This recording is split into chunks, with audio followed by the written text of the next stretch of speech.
Hello and welcome to Lenscraft. Today I'm looking at stitching panoramas using Photoshop.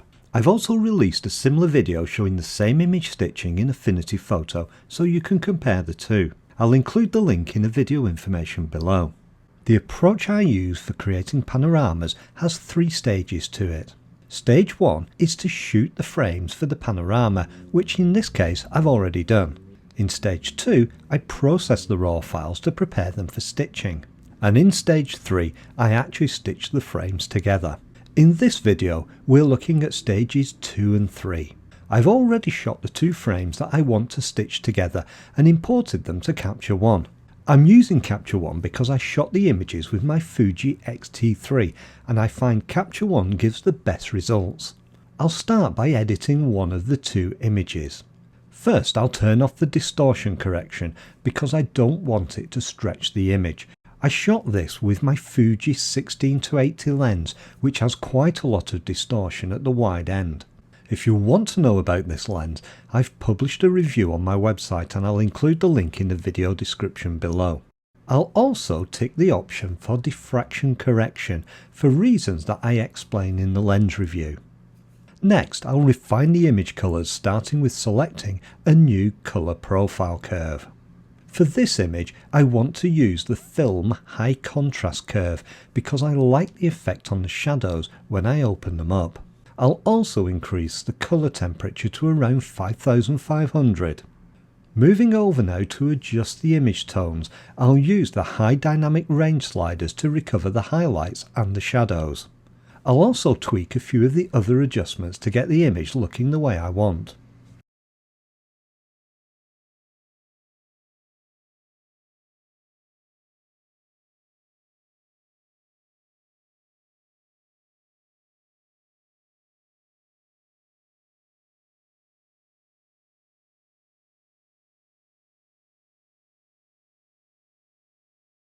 Finally, I'll adjust the sharpening and noise reduction.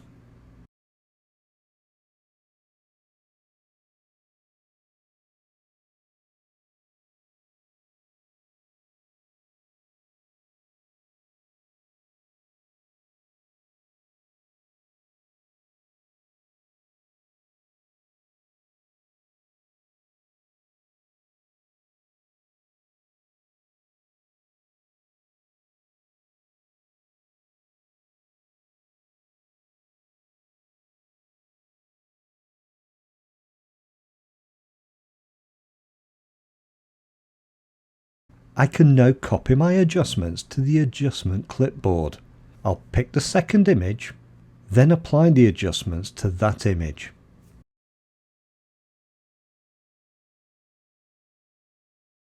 I'll now select both images to see them side by side. If there's any significant difference in the colour or brightness, I'll make further corrections to bring the 2 images into line.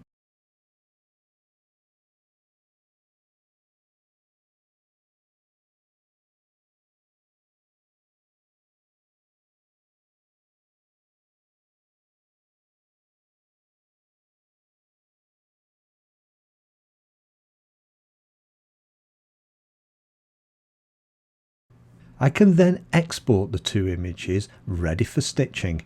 In this example, I'll export the images to my desktop as 16-bit tiff files using the Adobe RGB color space.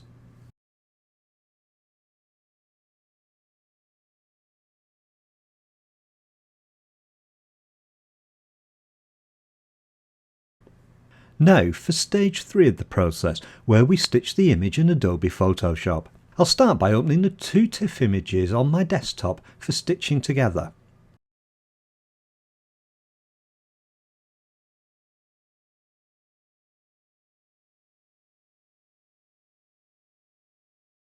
To create the panorama, I'll start by selecting File, Automate and Photo Merge from the menu. When the Photo Merge dialog opens, I'll add the open files. I'm then going to pick one of the image layout options from the left. Most of the time the auto option works quite well, but in this example I know it won't because I've already tried it. I shot the two images I'm using on a regular tripod with a wide-angle lens. I find that when Photoshop tries to correct the perspective with this type of image, the results are just too distorted. If you get this problem, try selecting the cylindrical option.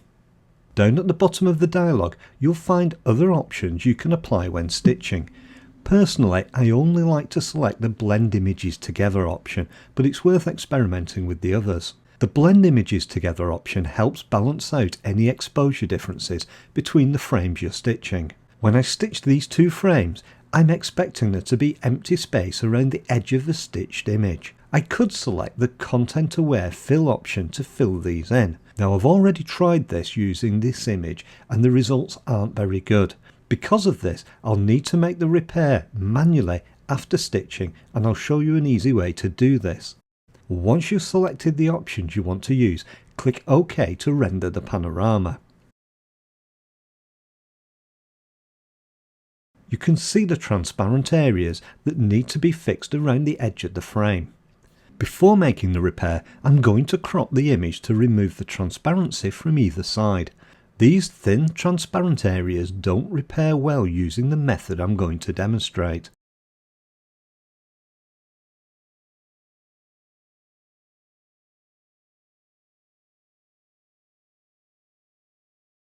Currently the image is on two separate layers, which doesn't work well for making this repair. I'll therefore create a new stamp layer by pressing Shift, Option, Command and E together. Now if you're using a PC, that's Shift, Control, Alt and E. This creates a new layer from the other layers in the image. I can then use the lasso tool to draw a rough selection around one of the areas to repair.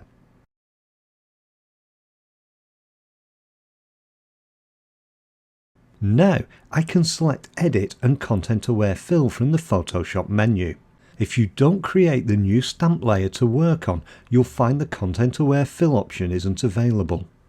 The interface now shows the Content Aware Fill controls. The area in green is where Photoshop is sampling to create the repair. You can also see a preview of the repair as well as some of the controls over on the right. The default options are usually fine for most repairs, but do check that you're repairing to the new current layer that we've just created. If the preview looks good, click the OK button to make the repair. Now repeat the process for each area you want to repair.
When you've made all your repairs, zoom in to 100% magnification to check them. If any of the areas don't look good, try fixing them with some of the other healing tools like the patch or clone tool.